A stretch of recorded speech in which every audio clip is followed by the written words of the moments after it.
Chapter 4. The Land of Broken Dreams. In the spring of 1935, we lived on the first floor of a two-family house in Woodhaven, Queens. We were crowded there, my grandmother Florence, my Aunt Margie, as well as the four of us. Joyce was just a few months old, and she and I shared a bedroom in the back of the house. My grandmother and aunt had their own rooms, and my parents had to sleep in the living room. In 1935, my Aunt Anna died, and the funeral was held for 3 days at our house.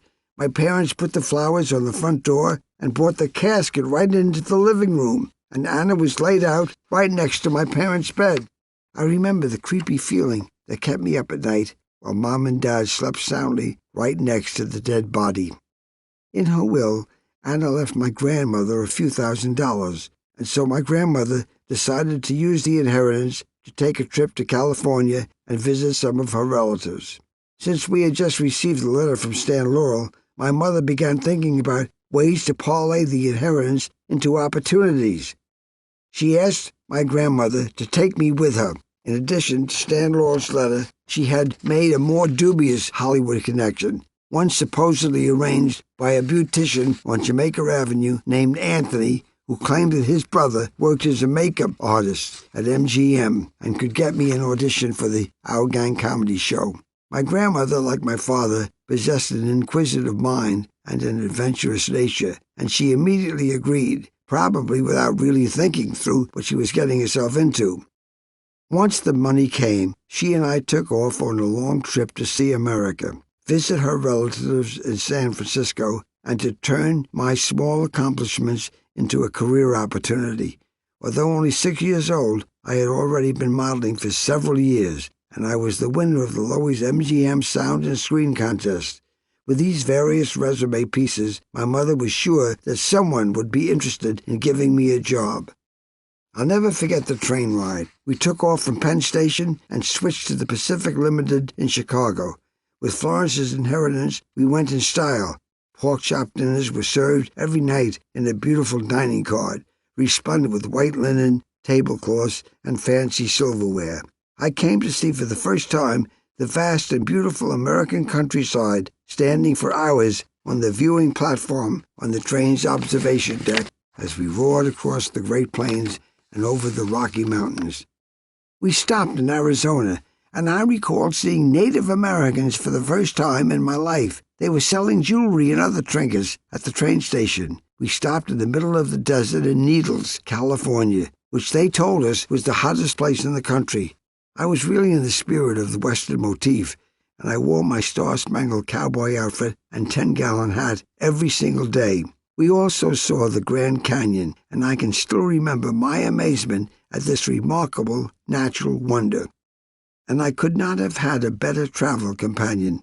I loved my grandmother, and she was not only full of enthusiasm for the trip, but an encyclopedia of interesting anecdotes about every place we passed. It was a glorious 5 days on the train to the West Coast. But the rest of the trip wasn't so much fun. My grandmother was a very different woman than my mother. In fact, my grandmother didn't really approve of pushing children into the entertainment world. She was, moreover, more reserved and uncomfortable with the idea of trying to maneuver her way into some executive's office. If someone said no to my mother, that was just the start of the conversation. She knew how to push, plead, threaten, and manipulate to turn that no into a yes. But my grandmother accepted no as no, and that was a frame of mind ill-suited for the competitive business of motion pictures. Arriving in Hollywood, my grandmother took me to Stan Laurel's office. I still have the note she wrote on a photo taken that day. We called on Mr. Laurel of Laurel and Hardy, but when we got there, we were politely brushed away, and my grandmother didn't put up much of a fight. Discouraged, we went to the MGM studios, where we thought my winning the MGM-sponsored personality contest at the Loewy's would get us into the door. It didn't. Instead, Florence and I ran headfirst into a bunch of disinterested functionaries guarding against the star-seekers who even in 1935 were arriving in Hollywood from all over the country. My mother didn't take the news well. She was as unyielding as the studio guards. On the phone at the hotel, I could hear my grandmother patiently listening as my mother rallied on about how she should have just barged in on Hal Roach and Stan Laurel. But Florence couldn't do that. It was sad. I'll never forget standing at the gate of the MGM studios with my grandmother as the guards told us to go away. Even at age 6, I could sense a profound conflict in Florence. She didn't want to be pushy. She didn't want to cause a scene. But at the same time, she knew she would end up fighting with my mother for failing to get us in. I have no doubt that had Mom been there, dealing with all these guardians of the inner sanctums, she would have viewed their denials as little more than a minor inconvenience. One way or another, my mother would have gotten us inside. In short order, we would have been talking with people who could make things happen. But she was 3,000 miles away, and instead, my grandmother and I just stood on the street with the gate closed. For me, it was a poignant moment, and not because we didn't get in or because I lost out on opportunities. In truth, I was too young to fully appreciate all that. It was sad because I hated to see my grandmother sad and helpless.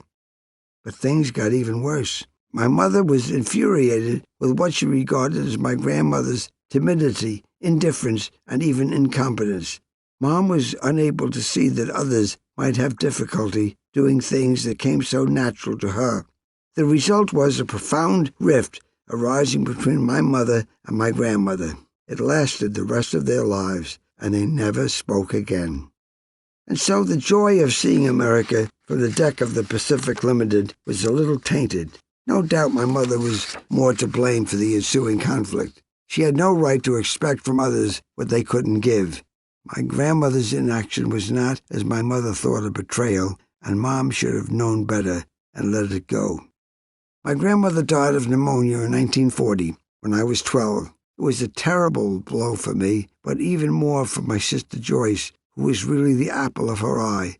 When Joyce and I first heard that Florence had been taken seriously ill, we went running down Queens Boulevard to the Kew Gardens Hospital, praying that we would find her okay. But it was too late. They told us my grandmother had died. Joyce and I sat there in the hospital room, unable to stop crying. In the end, I've tried not to be judgmental, either about my grandmother or my mother.